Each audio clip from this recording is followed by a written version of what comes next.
উপস্থিতি রেখে আমি মুগ্ধ হয়েছি। আমার এই ক্লান্ত শরীরটা পরিশ্রান্ত হয়ে গেছে।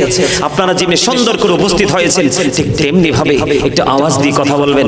বক্তা শুধু কথা বলবে, শ্রোতা শুধু নীরবতা পালন করবে, এটা কখনোই সৌন্দর্য হতে পারে না। বক্তা এবং শ্রোতা দুজনের মধ্যে আকর্ষণ এবং বিকর্ষণ থাকতে হয়।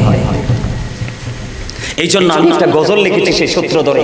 যখন করোনা চলতেছে, আমাদের দেশের, আমাদের সমাজের প্রতাপশালী মানুষগুলো, সমাজের কথিত বড়লোকগুলো, এরা যেভাবে গরিব লোকেদের উপর নিপীড়ন চালিয়েছেন, তখন আমি বেশি বেশি করে ওয়াজে একটা কথা বলেছি, the rich are not always happy. ধনীরা সব সময় সুখী নয়। ধনীরা কি সব সময় সুখী নয়। তবে যদি উল্টো দিকে যাই, আল গিনা গিনান নফস, প্রকৃত ধনী হলো আত্মার ধনী। যারা আত্মার ধনী এরা অলওয়েজ হ্যাপি।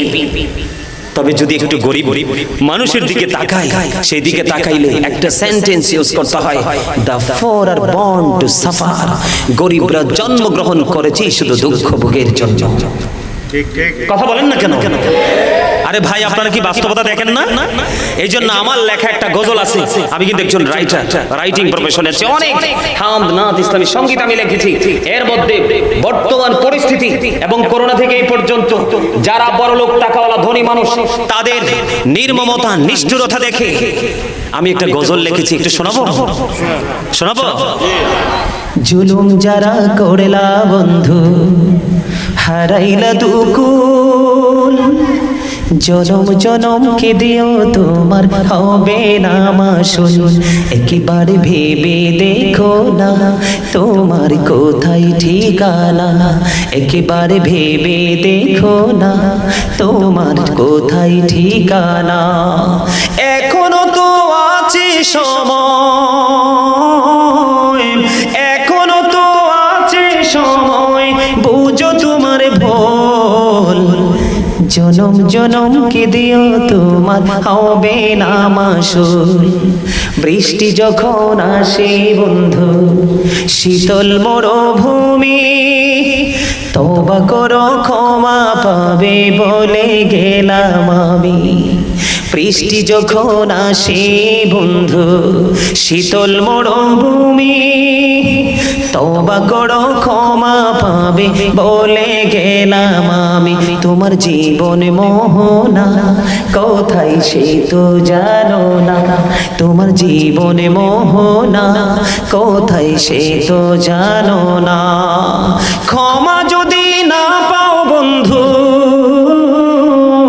ক্ষমা যদি না পাও বন্ধু, পাবে না তুকুল।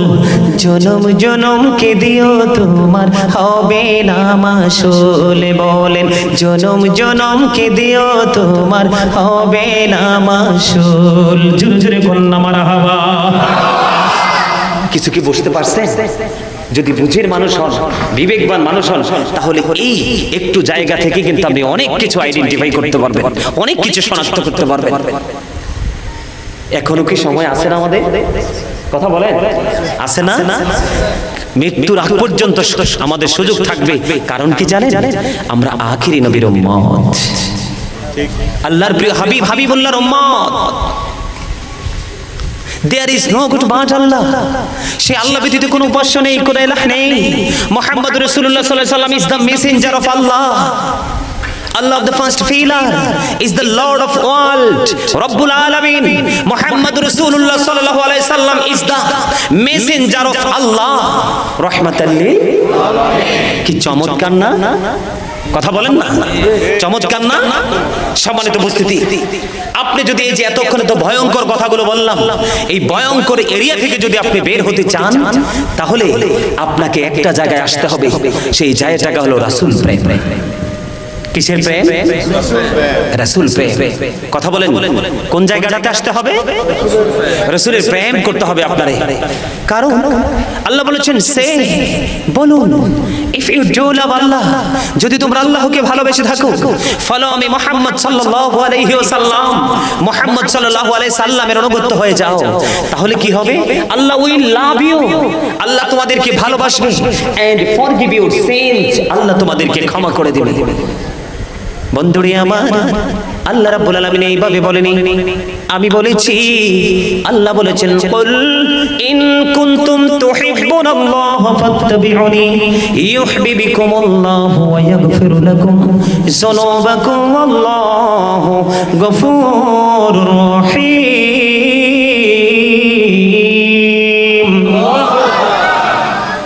এখনো মজা হয় না? আল্লাহ আকবারটা কি মজা হয়েছে? ইমাম সাহেব আপনি বলেন তো, হয়েছে? হয়েছে না? না হয়েছে না? দেখছেন নি? এই যে ওনার মতো যদি 10-15টা মানুষ থাকে, ঘন্টার পর ঘন্টা আলোচনা চালাই যেতে পারবে, কোনো সমস্যা হবে না ইনশাআল্লাহ।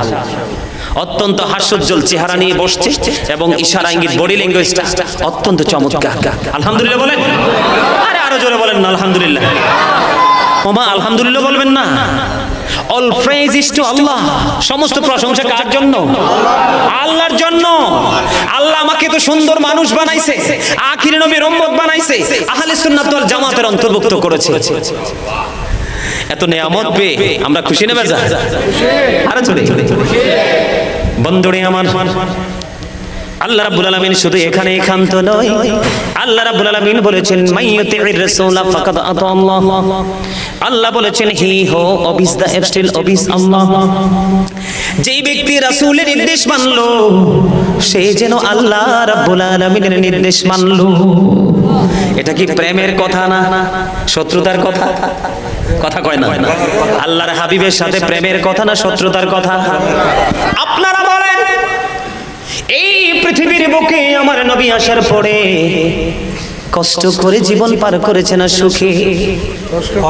এত কষ্ট রে আমার মনে হয় না পৃথিবীর অন্য কোন নবী 1,24,000 পয়গম্বরের মধ্যে আমার নবীর মতো এত কষ্ট, আমার নবীর মতো এত যন্ত্রণা, আমার নবীর মতো এত নিপীড়ন, কাফিরদের বেঈমান কাফির মুশরিকদের এত নিপীড়ন আর কোন নবী সহ্য করেনি রে বন্ধু। তোমাদেরকে কেমন করে বলবো?